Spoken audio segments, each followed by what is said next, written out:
Just a heads up, if you're not caught up on the Jujutsu Kaisen manga, I'm going to be talking about a very ginormous spoiler that I can't control, that I gotta talk about, because right now, after chapter 144, heading into chapter 145 of Jujutsu Kaisen, there's a burning question on my mind. There's a burning question that was brought up yet again that still left us like, yo, Gege Akutami, the creator of Jujutsu Kaisen, loves to torture us with pain. This author is just like relentless with it, because Yuji asking the question to Megumi like, oh, we gotta talk because there's some big plays going down in Jujutsu Kaisen fan between the teased major death that happened a while ago, and still we don't know the fate of this character.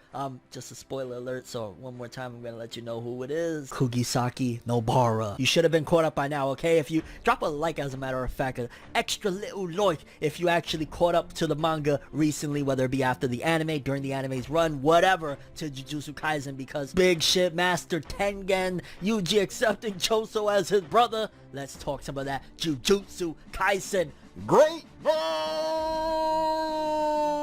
I'm too excited. Let's do it. No matter how you move, get it done. No matter how you move, get it done. No matter how you move, get it done. No matter how you move, get it done. Fam, I'm not even gonna lie, walking away from this chapter, one of the major things that I was just like, yo, what the hell? Like, what the hell? Between the question that Yuji asked, again, to Megumi regarding what the hell happened to Kugisaki Nobara, and him saying, got it. Like, what do you got? What is it? What happened to our girl? Our best freaking girl? It's like, yo, Gege Akutami, he's been, or she, they have been very vengeful to some of the females of this series, because not only that, but then in this chapter, the reveal of Maki. Oh my god, poor freaking Maki. Like, why, Gege? Why?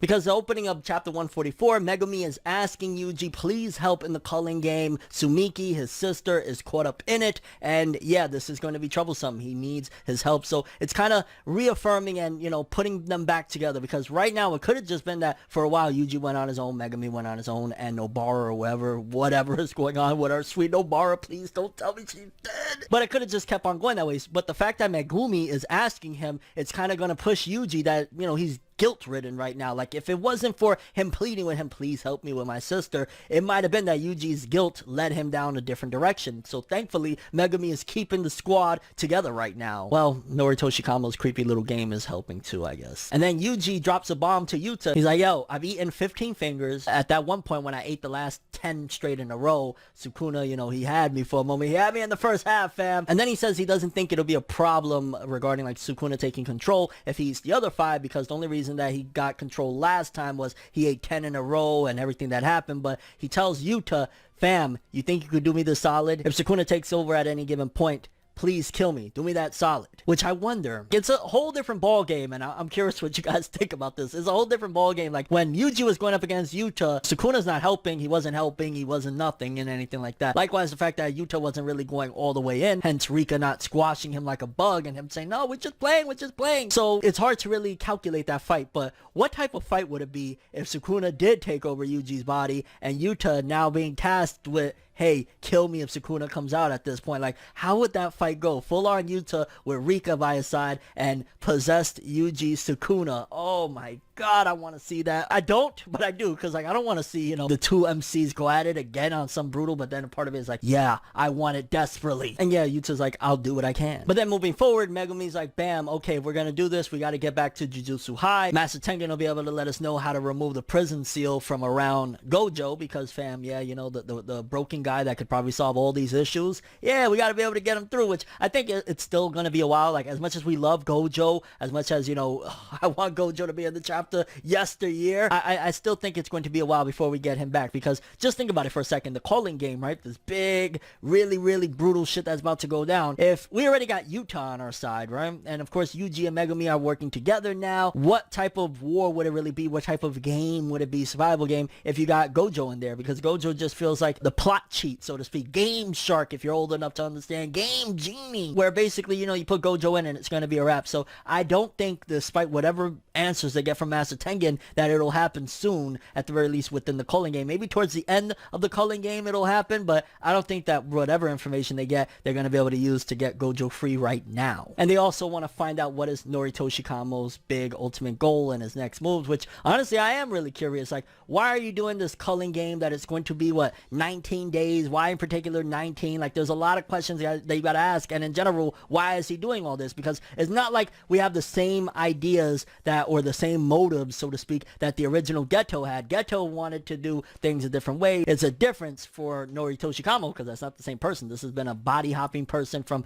you know, generations ago. So it does make you wonder, like, what is his goals and how do we stop him? Like, what is he trying to accomplish with this big nightmare of a game? Is he just a sick, crazed dude that just wants to enjoy killing? Tsukumo hiding from the higher ups definitely is a reminder that, yo, we're still kind of being hunted, and if they find out that Yuji is alive and that Yuta hid this whole entire thing, he's going to get in big trouble. So it's just a reminder with Tsukumo hiding that, yeah, things is not all hunky-dory. It may look the way because we got everybody together now, but, well, not everybody, but we'll get to that. And then they find out that finding Tengen is going to be an issue because it's essentially like a maze, and you go through one door, there's like 100 million doors, and you got to go through the right door to get to Tengen. But it felt like it was just an obstacle to get to Tengen, like, because at the end of the day, Choso finds the easiest way, like, hey, we could just go through the back door. But yeah, finding Tengen was just kind of like, okay, why are they making this so complicated? Although I guess it would make sense that he would hide himself because he is in charge of like keeping up all the barriers around Jujutsu High and things like that. But then the big moment, the big moment when Yuji asks Megumi, yo, what happened with Nobara? What's going on? And then he replies to Megumi after like looking distraught, I get it. What do you get? What is it? Is she dead? Is she not? I want to believe that she's not dead. I want to believe that Nobara is just probably injured. She may come back with an eye patch on or something like that. I don't want to believe that Nobara will be killed. It's hard for me to even believe it just in general because, like, yo, she's one of the main 3 MCs. Like, yo, would he really go this? Would Gege Akutami really kill off? Come on. But you never really know. I mean, the way we see Maki later on in the chapter made me think that that's what we were going to see the next time we see Nobara, like just all messed up and shit like that. But if Maki is already looking like that, is that going to be the same type of thing? Like, is Gege Akutami going to make another character go through a similar situation as Maki? Because Maki is in the condition that I thought Nobara would be in when we see her. So I don't know. Maybe she's just still unconscious and they don't have no clue, or maybe she is dead. I don't know, man. I hope not. No. But then Choso eventually shows his worth and he's like, yo, fam, I think there is a way around the barriers to get to Master Tengen. And when they arrive at the place in Jujutsu High to get to the core of things, I was like, holy shit, when we see Maki, like I said earlier, she looks bad. Like, even her demeanor looks very different. Like, you could argue, well, you know, she just went through all this pain and they had to do all these reverse technique jujutsu on her just to get her back to normal and let burns and shit like that. But fam, she don't even look like the same Maki. And in fact, there was an interesting dialogue that made me wonder what's going on with her character right now. And did they rewrite her motives? And were they referring to the death of the leader of the Zenin clan? Because there was a point where it was said, too bad about the business with the head of the family, and she said, well, I wasn't going for it. Like, if she was referring to her motive of, you know, being the head of the family, that was her motive. Like, what's going on there? Or was she meaning about like saving him, you know, saving the head of the family? Like, she wasn't going for it. So that was something that kind of I wish would have been a little bit more clear. I don't know if that was a translation error or what,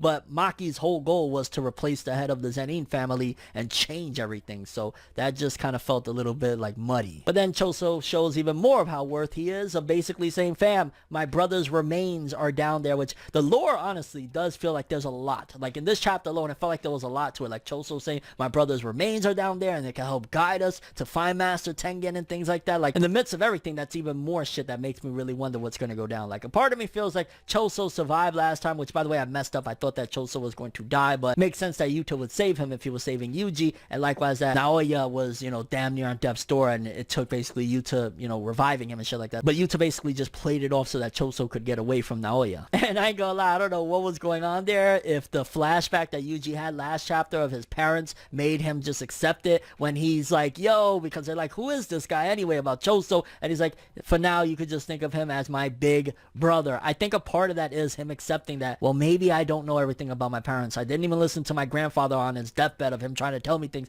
Maybe I don't know what's going on. Maybe he is my brother, especially again, him having those dreams about Noritoshi Kamo mama. Like, oh God. Although it does make me really wonder what's up with that, because remember a few chapters ago when Choso was telling Yuji about his parents, he was like, yo, think back, you know, your father had scars on his head, but it was the mom that had scars. But I'm just imagining that Noritoshi Kamo probably was Choso's father, but then was Yuji's mom. Basically, you know, he hopped into the body of a woman. But then they eventually go through the doors. They go through, it looks like a damn forest in freaking here. Like, it's so weird. Like, there's a giant beautiful forest, or dark forest, not really beautiful, the art was beautiful. And then they going through, and Choso passes through where seemingly it was his brothers that were in there. He says, just wait a little longer and I'll return. So I'm guessing on the way out he's planning on getting his brothers, or he's planning on not making it. Maybe he knows more about what Master Tengen is going to require to give information. And fam, when they had the bloodstains on the floor from when Toji went wild, I'm like, yo, they even say that it was around that time where things started to get distorted. I want to say Tsukumo was like, yo, around that time things started getting a bit distorted, actually, now that I think about it. And they just have the bloodstains there. Like, yo, nobody must go see Master Tengen. Like, Master Tengen, unfortunately, is forever alone. I wonder why, because, like, first of all, it looked like a hyperbolic time chamber or some shit, just nothing but white or whatever. But I wonder why Tsukumo said at first, like, is it rejecting everybody, or maybe it's just rejecting me? But then as they were about to dip out, Master Tengen's like, hold on there, please don't go, I've been alone too long. No, he didn't say I've been alone too long, but I wonder why he waited until they were about to go. And I also wonder why Tsukumo thought that it was rejecting her. That kind of made me curious, or was she just off about it? And as they're leaving, Tengen says, yo, child of Zenin, Michizan descendant. And I believe he was referring to Yuta there, which Michizane, I want to say because I looked it up, was also a descendant of Gojo and Yuta. And Sukuna's vessel, and fam, his design, yikes. He had literally 4 eyes and his head looked like a damn helmet. Like, yeah, Tengen, you've been through some shit, I'm sure.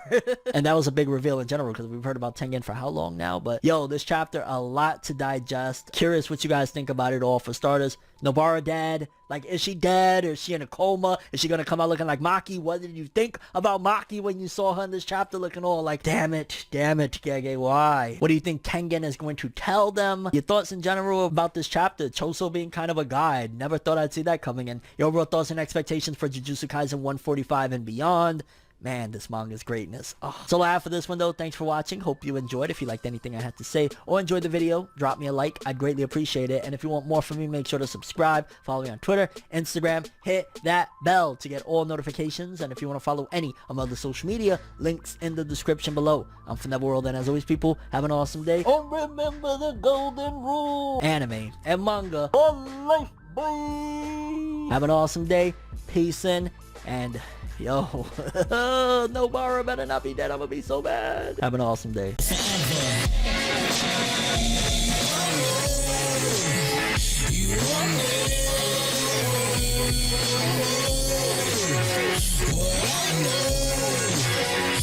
just go to